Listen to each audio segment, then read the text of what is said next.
ஒரு 1.5 வருஷமா. அவங்க அங்க இருக்காங்க, நான் இங்க இருக்கேன். அப்போதைக்கு என் கூட இருந்தவங்க வந்து அந்த ஒரு பிசினஸ் பண்ணவங்க மட்டும்தான், அவங்களுக்கு தான் எல்லா விஷயமும் தெரியும். அதை தாண்டி நான் எந்த ஃப்ரெண்ட்ஷிப்பையும் நான் வச்சுக்கல. ஏன்னா அவருக்கு அது பிடிக்காது. எந்த ஒரு ஃப்ரெண்ட்ஷிப்புமே நான் வச்சுக்கிறதுக்கு அவருக்கு விருப்பம் கிடையாது. அவங்க என்ன சொல்றாங்களோ அதை தான் நான் செய்வேன். இந்த ஒரு டேட்டு கூட இப்ப நான் போட்டிருக்கேன்க்கா, அவங்களதான் போட்டிருக்கேன். அந்த வாழ்க்கை அமையும் நம்பிதான் போட்டேன் அந்த ஆனா அவங்களுக்கு இதுல துளி கூட விருப்பம் கிடையாது. ரொம்ப ரொம்ப ஒரு நல்ல ஒரு பர்சன் தான். என்னை பொறுத்த வரைக்கும் எங்களை கரெக்டான ஒரு வேலை கொண்டு போவாங்க. 17 வயசுல மேரேஜுங்கும் போது எனக்கு ஒண்ணுமே தெரியல. அப்பயும் பெத்தவங்க கூட இருந்தா கூட ஏதோ நல்ல விஷயம், இதை நீ பண்ணு அதை நீ பண்ணு சொல்றதுக்கும் ஆள் இல்லை. கரெக்டான ஒரு ஃப்ரெண்ட்ஷிப் எனக்கு அமையல. இந்த ஒரு லைஃப் நான் எடுத்ததுக்கு ரீசன் என்ன பாத்தீங்கன்னா, அவர் வந்து என்னை கரெக்டா கைட் பண்ணாரு.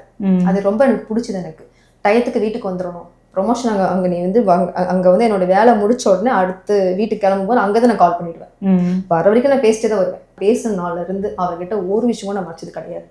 என்னுடைய பாஸ்ட் இருக்குக்கா,